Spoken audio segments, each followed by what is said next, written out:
Binuksan na sa publiko ang bagong elevated promenade ng Quezon City na nagdudugtong sa Quezon Memorial Circle at Ninoy Aquino Parks and Wildlife Center. At bago natin ituloy, kung ikaw ay bago pa lang sa aking YouTube channel ay huwag kalimutan mag-subscribe at i-click na rin ang bell icon para lagi kang updated sa mga bago kong upload video.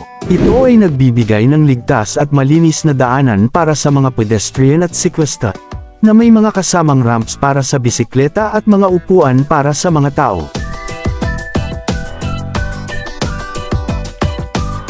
Ang proyekto ay ginawa para sa mga taong gustong maglakad, magbisikleta, o mamasyal sa ibabaw ng elliptical road, na lalong gaganda pa dahil sa mga halaman at berdeng espasyo nito.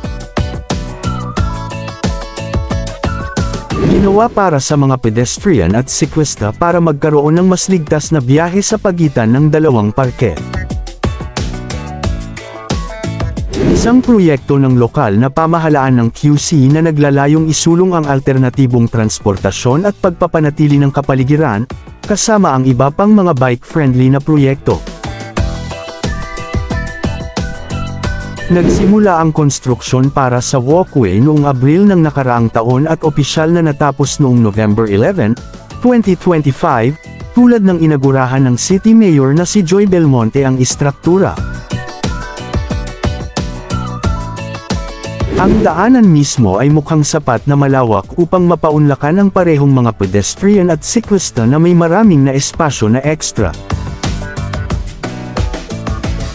Samantala, ang plano ng Manila na gawing parke ang Club Intramuros Golf Course ay nagpapatuloy at may suporta mula sa national government, pero mayroon ding matinding pagtutol mula sa iba't ibang sektor. Noong October 2025, nagkasundo ang City of Manila at ang national government na ituloy ang proyekto para gawing Intramuros Forest Park, ang kasalukuyang golf course.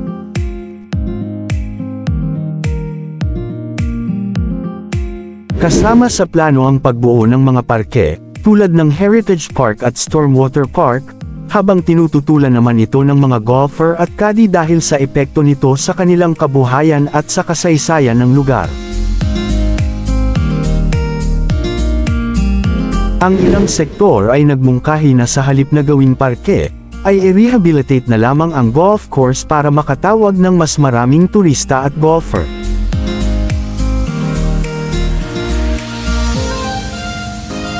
Sa kabuuan, ang Intramuros Forest Park Project ay pinagdedebatehan pa rin, na may malakas na pagtutol mula sa mga grupo na nag-aalala para sa kabuhayan ng mga manggagawa at sa makasaysayang halaga ng golf course. Samantala, ang konstruksyon ng MRT-7 Turnback Guideway ay patuloy na sumusulong, at ang ilang bahagi ay natapos na, habang ang mga steel box girders na mag-uugnay sa North at West Avenue ay nasa lugar na, ang pangkalahatang proyekto ay tinatayang nasa 83.08% na ang kumpleto noong June 2025.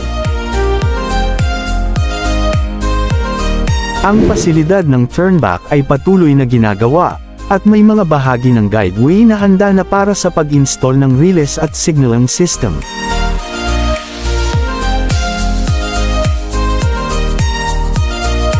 Ang mga malalaking steel box girders na tatawid sa EDSA upang magkonekta sa North at West Avenue ay dumating na sa site. Ang istrukturang ito ay halos 1 kilometro ang haba at kasing taas ng mga kalapit na gusali.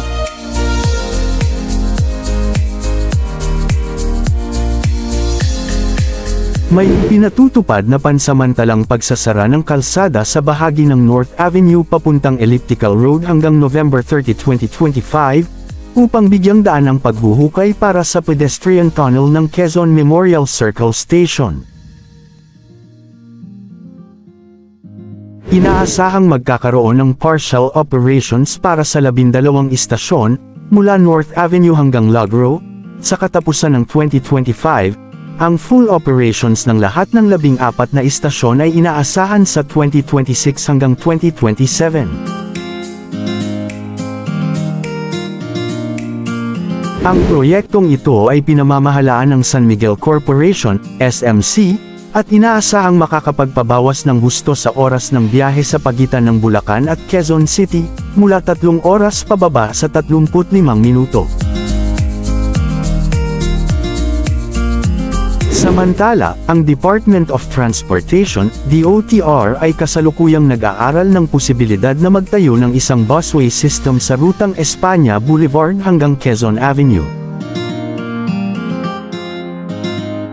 Ang plano ay nasa ilalim pa ng feasibility study, walang busway concourse na kasalukuyang itinatayo sa Espanya, hindi tulad ng mga concourse sa SM North EDSA at SM Megamall na bahagi ng EDSA busway.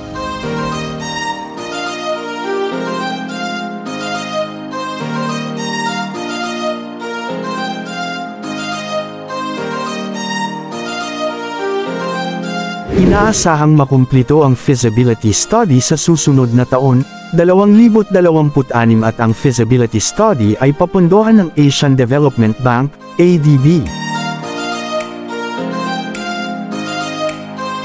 Ang pangunahing layunin ay magbigay ng mas mabilis at mas episyenteng opsyon sa transportasyon sa pagitan ng Maynila at Quezon City, lalo na para sa mga estudyante at manggagawa na dumadaan sa University Belt.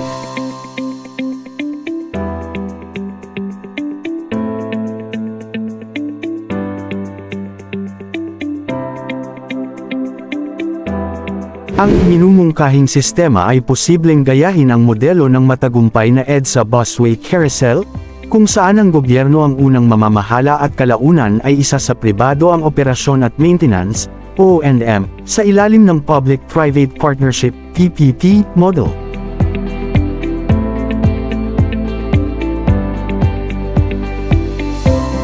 Sa kasalukuyan, ang mga pangunahing update sa busway system ay nakatuon pa rin sa rehabilitasyon ng mga kasalukuyang istasyon ng EDSA busway at pagdaragdag ng mga bagong hintuan, na inaasahang matatapos sa 2026.